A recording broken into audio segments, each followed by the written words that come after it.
Are you preparing for the TOEFL, confidently reading articles in English in the original, but constantly running out of time on reading practice tests? Familiar situation.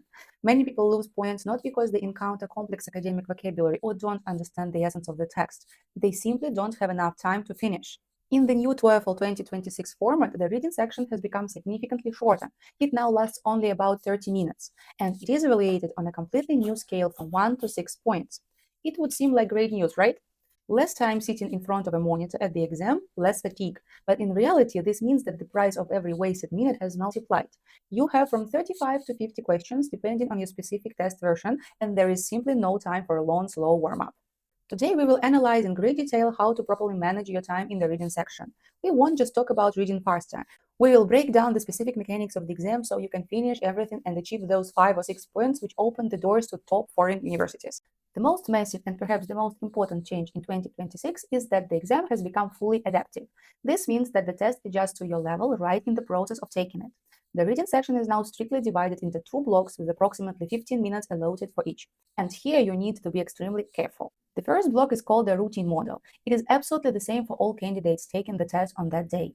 You sit down in front of the monitor, start the exam, and begin solving the standard set of tasks. And here lies the key moment of the entire section and possibly of your entire final score. How well you handle this first model determines where the smart system will route you next. If you answer confidently, quickly, and yield a high percentage of correct answers, the algorithm moves you into the hard model. Yes, the texts in the second model will become noticeably more difficult, the vocabulary more specific, and the syntax more convoluted. But it is precisely through this difficult model that the path to the highest scores opens up, to 5 and 6 on the new scale. If, however, you make a lot of mistakes in the first model or don't manage to answer the questions in time, the system concludes that you are struggling. It moves you into the easy model. The text will become simpler, reading will be more comfortable, and you can catch your breath. But this comfort comes at a huge cost. Your maximum score will be kept. Even if you solve the second easy model perfectly, without a single mistake, you will not jump above a certain ceiling. You will not get a 6 no matter how much you want it. Listen, let's be honest. Many students come to the exam with a naive mindset that they can warm up a little bit at first. They think the first text can be read thoughtfully, getting used to the flickering screen and the font. This is a fatal mistake. You must deliver maximum 100% concentration right in the first 15 minutes. They are the ones that decide your fate on the exam. And one more strict, uncompromising rule of the new format. The models are completely isolated from each other. As soon as you finish the first model, check your answers and click the button to move to the second. There is no going back. None at all. You will not be able to finish the answer if you suddenly remember the right word or fix a silly typo you noticed at the last second. Therefore, keep a close eye on the timer. Make absolutely sure you have answered every single question in the first block before those 15 minutes expire. The TOEFL 2026 introduced completely new types of questions. The exam has become more dynamic and each task type now requires its own clear approach to time management. Let's break them down in order so you understand what to spend time on and where you need to act lightning fast. The first and most unusual type is the complete the words task. A text appears before you and some words are missing letters. You need to quickly type these letters on the keyboard to restore the original word.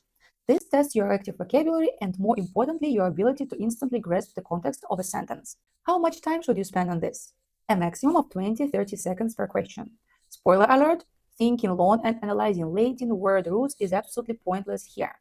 You either immediately see the necessary word from the surrounding context or you don't. Work on full autopilot. If the right word doesn't come to mind in half a minute, type the most likely and logical option and move on immediately. Getting stuck on one missing letter will eat up the time you vitally need for complex questions on deep text comprehension. The second new type is short texts from real life. This could be announcements on a campus bulletin board, snippets of university newsletters, short emails from professors, or administrative memos.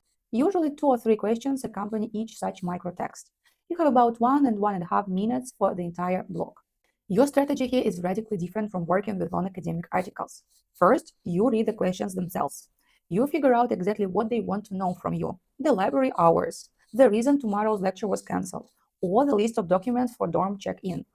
And only after you formulated the request in your head, you quickly scan the text with your eyes in search of this specific information. The third type is the traditional academic texts, excerpts from textbooks on biology, history, astronomy, or sociology.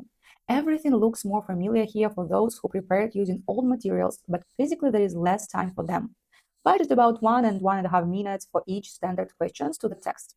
Navigate strictly by keywords and don't even try translating every sentence in your head into your native language.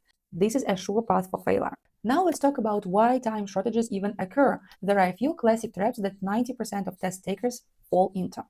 The first trap is perfectionist syndrome, where you feel you need to understand absolutely every word. You start reading a paragraph, stumble upon an unknown word, let's say some rare mineral name or specific biological term, and that's it. You stop. You start rereading the sentence over and over again, trying to guess the exact translation of this word. You spend a minute or two on this, but why? In most cases, this word has absolutely no effect on the correct answer. If the question does not directly ask you about the meaning of this word, just ignore it. Treat it like an x variable in a math equation. The second trap is reading the entire text from beginning to end before moving to the questions. Forget the school habit. You don't have time for this. The exam is structured so that the questions always go strictly in chronological order through the text. The first question refers to the first paragraph, the second to the second, and so on. Read the questions before the text. This strategy saves a colossal amount of time. You don't need to read an academic text like a work of fiction, delving into the nuances of the author's style. Your only task is to find the correct answer. You read the question, highlight the keywords in your mind, and go to scan the necessary paragraph. Find the sentence with those words, read it carefully, and answer. That's it. Move on. In the reading section, there are specific types of questions intentionally designed to steal your time. If you don't know how to approach them, they can destroy your entire time management. Let's take questions like negative factual information.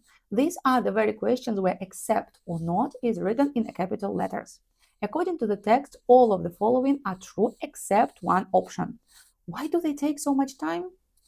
Because you practically need to find 3 correct facts in the text to select the one incorrect option by process of elimination. You are doing triple the work. How to handle them faster? Don't try holding all 4 answer options in your head simultaneously. Read the first option, find its confirmation in the paragraph, cross it out. Read the second, find it, cross it out. Act strictly step by step.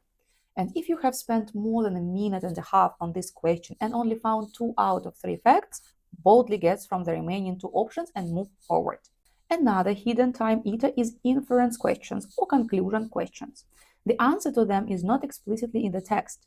You need to read between the lines and draw a logical conclusion based on the provided information.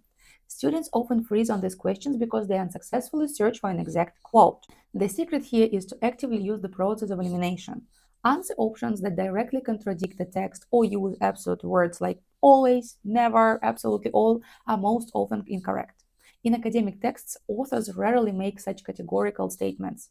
Eliminate the extremes, choose the most moderate option that logically flows from the text. Now let's assemble all these scattered tactics into a single armor-piercing system. How exactly do you control yourself on the exam when the timer is ticking down the seconds and you are under an incredible stress? The first and most important thing is to instill the strict 1.5 minute rule into your head. This is the unbreakable psychological limit. Build an internal alarm clock for yourself. If you notice that you have been looking at one question for over a minute and a half, rereading the same paragraph for a fifth time, and can't decide between option A and C, that's a critical signal. Drop this question without regrets. Choose the best of the remaining options purely intuitively, make a mark and move on.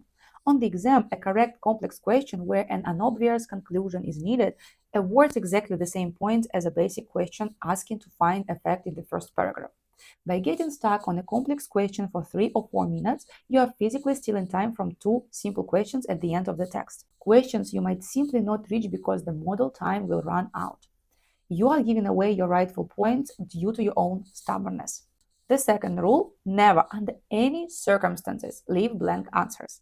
There is no penalty for wrong answers in the TOEFL. They don't deduct points for an error. You are not punished for misses.